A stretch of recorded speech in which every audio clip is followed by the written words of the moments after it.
Welcome and welcome back to my channel. तो दोस्तों, Kutch series के फर्स्ट एपिसोड में हमने कवर किया अंजार में आई हुई जेसल तोरण की समाधि को, और वहां से चले गए हम मांडवी। मांडवी बीच के ओशन व्यू को एंजॉय करने के बाद वहां की फेमस दाबेली हमने वहां खाई। उसके बाद हम चले गए आशापुरा माता के मठ के वहां दर्शन करने के लिए। वहां अच्छे से दर्शन करने के बाद वहां से हम गए कोटेश्वर मंदिर, जो नारायण सरोवर के पास है। तो दोस्तों, अगर आपने मेरी कच्छ सीरीज का फर्स्ट व्लॉग नहीं देखा तो आपने हाफ स्टोरी मिस कर दी है। मैं लिंक डिस्क्रिप्शन और पिन कमेंट में दे दूंगा, आप वहां से व्लॉग विजिट कर सकते हो।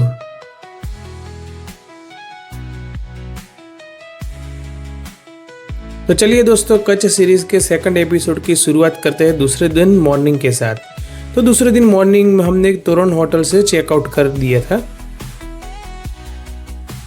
चेकआउट करने के बाद हम कोटेश्वर मंदिर फिर से मॉर्निंग में दर्शन करने के लिए निकल गए।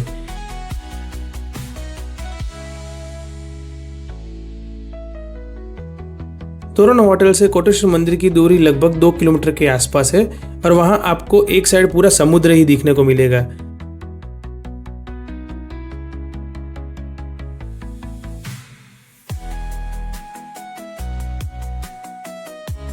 तो दोस्तों, अर्ली मॉर्निंग कोटेश्वर मंदिर में आपको भीड़ बहुत ही कम मिलेगी। यहाँ की मॉर्निंग वाइब काफी काम और पीसफुल लगती है। हल्की हल्की ठंडी हवा चल रही थी और सामने पूरा समुद्र का सिंपल और क्लीन व्यू। भीड़ भी काफी कम थी, तो आराम से सब कुछ एंजॉय कर पा रहे थे। मंदिर के आसपास का एनवायरनमेंट काफी शांत लग रहा था। कोई रश नहीं, कोई नॉइज नहीं, बस सुकून ही सुकून। सुबह के टाइम दर्शन करना सच में एक बेस्ट एक्सपीरियंस था। अभी हम नारायण सरोवर से निकल गए और व्हाइट डेजर्ट की तरफ जा रहे हैं। रास्ता काफी लंबा है और ऑनेस्टली यहाँ ज्यादा कुछ मिलता भी नहीं है। रोड बिल्कुल सीधा है और दोनों साइड बस खाली जमीन दिख रही है। बीच बीच में छोटे छोटे गांव आते हैं, लेकिन मोस्टली पूरा एरिया काफी सुनसान है। इस रास्ते पर मोबाइल नेटवर्क भी बहुत ही वीक आता है। अगर आप गर्मी के सीजन में ये रूट यूज कर रहे हो तो आप अपने साथ पानी और स्नैक्स जरूर रखना। जैसे जैसे आगे बढ़ते हैं वैसे वैसे लैंडस्केप थोड़ा चेंज होता दिखता है। तो दोस्तों, फाइनली हम लोग पहुंच गए हैं कच्छ के रणोत्सव वाले एरिया में। यह है रणोत्सव का main gate. Finally 180 kilometre travel करने के बाद हम लोग पहुंच गए हैं नारायण सरोवर से कच्छ रणोत्सव में। रोड मोस्टली ठीक है, बट कुछ स्ट्रेच बहुत ही आइसोलेटेड है। बीच में पेट्रोल पंप और फूड ऑप्शन ना के बराबर है। तो दोस्तों, हमारा स्टे कुछ रणोत्सव वाले एरिया से कुछ 12 किलोमीटर के आसपास दूर था, और सुबह से हम ट्रैवल कर रहे थे, तो हमने सोचा कि सबसे पहले हमारे स्टे वाले एरिया में चले जाए और थोड़े टाइम रेस्ट कर ले।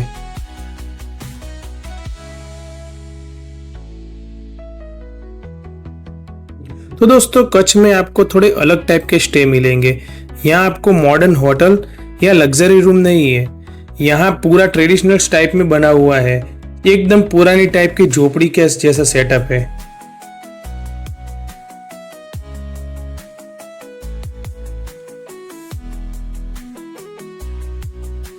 तो हम लोग हमारे स्टे से निकल गए धोलावीरा जाने के लिए। हमारे स्टे से धोलावीरा का डिस्टेंस अराउंड 40 किलोमीटर के आसपास है। डिस्टेंस काफी है, और लेकिन रास्ता भी बहुत अच्छा है। अगर आप वेकेशन के टाइम पे आ रहे हो तो ये रोड पूरा आपको कार और ट्रैवल लग्जरी से भरा हुआ मिलेगा। तो दोस्तों, अगर आप डोरडो साइड से आ रहे हो तो आपको धोलावीरा जाने से पहले आपको काफी सारे फूड ऑप्शन मिल जाएंगे। धोलावीरा आपको यहाँ से 31 किलोमीटर के आसपास पड़ेगा, और भाई सच बताऊं तो रोड टू हेवन का पहला नजारा ही मन को खुश कर देता है, और ये पूरी ट्रिप का बेस्ट पार्ट लगता है। दोनों साइड इतना ओपन एरिया है और रास्ते पे सीधा आसमान ही दिख रहा है। एक टाइम के बाद ऐसा फील आता है कि हम किसी नॉर्मल रोड पे नहीं बल्कि समुद्र के बीच में चल रहे हैं।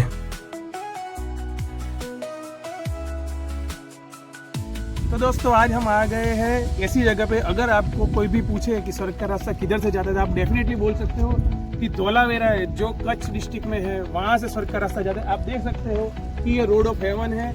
इसके दोनों साइड समुद्र है, और बीच में ये जो पूरा रास्ता है वो अराउंड 20 से 25 किलोमीटर का रास्ता है। आपको ये ऐसा नज़ारा गुजरात के इस धोलावीरा से ही दिखेगा।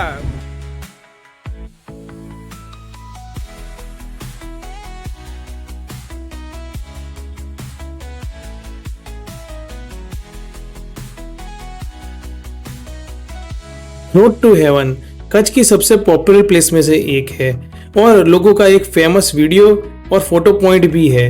यहाँ पे आपको काफी सारे फ्लेमिंगो बर्ड भी देखने को मिलेंगे जो इस जगह को और भी ब्यूटीफुल बना देते हैं।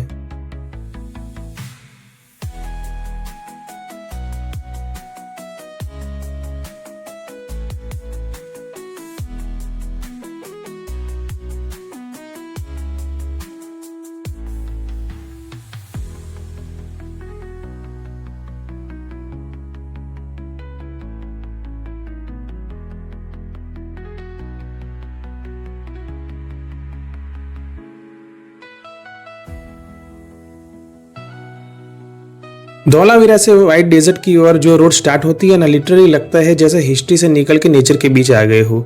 ये रूट थोड़ा सा रो है और दोनों साइड खुली जमीन और बीच में छोटू सा रास्ता है। कई लोगों ने रोड पे रश होने के कारण अपनी कार को मेन रोड से निकाल के साइड के जो खुली जमीन थी वहां भगाने लगे और उस कार की स्पीड की वजह से ऐसा लगता है कि जैसे जमीन पे रॉकेट चल रहा हो। व्हाइट डेजर्ट की ओर पहुंचते ही आपको सबरस पार्किंग और बस स्टेशन मिल जाएगा। उसके जस्ट पीछे ही फ्री कार पार्किंग की फैसिलिटी भी अवेलेबल है जहां आप अपनी पर्सनल कार पार्क करके व्हाइट डेजर्ट की ओर निकल सकते हो।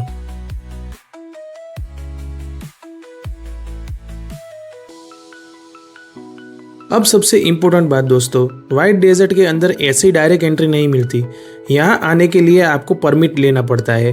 परमिट लेने के लिए मेन एंट्री पॉइंट होता है भिंडारिया चेक पोस्ट। यहीं पे सबका वेरिफिकेशन होता है। यहाँ आपको वैलिड आईडी प्रूफ दिखाना पड़ता है जैसे आधार कार्ड या ड्राइविंग लाइसेंस, और हर पर्सन की एंट्री का चार्ज अलग अलग रहता है। जैसे ही आपका परमिट रेडी होता है उसके बाद ही आपको आगे व्हाइट रन की तरफ प्रोसीड कर दिया जाता है।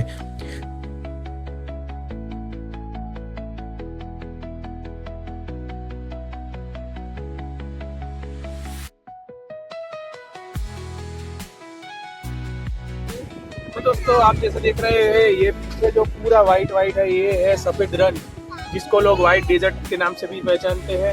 ये कच्छ का सबसे अट्रैक्टिव पॉइंट है। यहाँ जब बारिश होती है तब यहाँ फुल पानी से भर जाता है। जब पानी उड़ जाता है तो यहाँ ऐसे नमक दिख जाता है और ये इसका पूरा वाइट रन बन जाता है। और ये नमक है, स्नो नहीं है। किसी को देखने से ऐसा लगेगा ये स्नो है, लेकिन ये पूरा नमक ही है। और अभी आप देख रहे हो अभी मौसम है कि सब लोग कच्छ का रणोत्सव के लिए बहुत दूर दूर जगह से यहाँ एंजॉय करने के लिए आते हैं। देखो कितनी सारी पब्लिक है। अभी शाम के 6 बज रहे हैं तब भी इतने सारे लोग हैं। अभी सनसेट हो रहा है।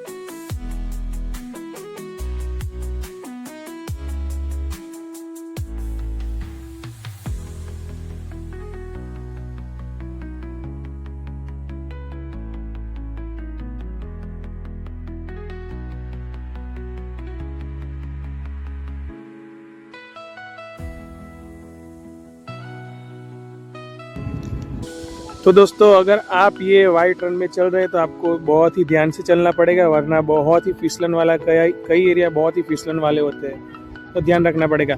और अगर आप ग्रुप टूर कर रहे हो तो ग्रुप टूर में आपको अलग अलग आदमी देखने को मिलेंगे। जैसे कि मेरे जैसे एक हो गए ब्लॉगर, दूसरे लोग हो गए फोटोग्राफर और दूसरे लोग हो गए फोटो खिंचाने वाले।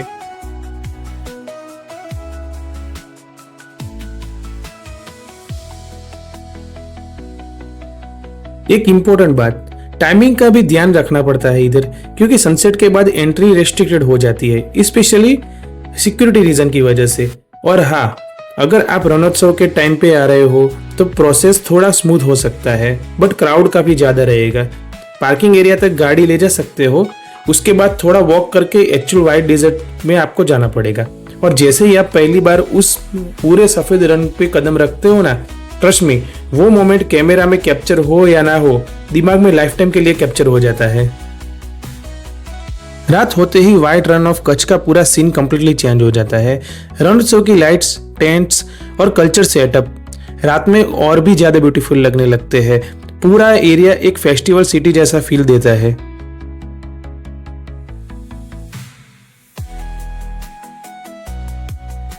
ठंडी हवा, ओपन स्काई और ऊपर फुल ऑफ स्टार, यहाँ का नाइट वाइब बिल्कुल अलग लेवल का होता है। दूर से आती फोक म्यूजिक की आवाज और लोकल गरबा का कल्चर परफॉर्मेंस, एटमॉस्फेयर को अलग ही मैजिकल बना देता है। और जब आप वाइट डेजर्ट पे खड़े होके मूनलाइट में उसकी चमक देखते हो ना, सच में लगता है जैसे कि दूसरे प्लेनेट पे आ गए हो। यह सिर्फ एक व्यू नहीं है, ये एक फीलिंग है जो सिर्फ यहाँ आके ही समझ आती है। तो दोस्तों, रणोत्सव से वापस आके सीधा हम स्टे पे आ गए। थोड़ा फ्रेश होके सिंपल सा डिनर कर लिया, फिर बाहर आके खुद ही बॉनफायर जला ली। ठंडी हवा में उसकी हीट अलग ही फील दे रही थी। बस ऐसे ही बैठकर बातें करते करते नाइट एंजॉय कर रहे थे। काफी मस्त और पीसफुल वाइब थी। बस यार, आज का दिन यही एंड करते हैं। काफी लॉन्ग और मेमोरेबल रहा। रणोत्सव की वाइब्स, वाइट डेजर्ट का एक्सपीरियंस और ये पीसफुल नाइट, सब कुछ एकदम वर्थ इट था। अगर आपको ये ब्लॉग पसंद आया हो तो लाइक, शेयर और चैनल को सब्सक्राइब जरूर करना। मिलते हैं कच्छ सीरीज के एपिसोड 3 में।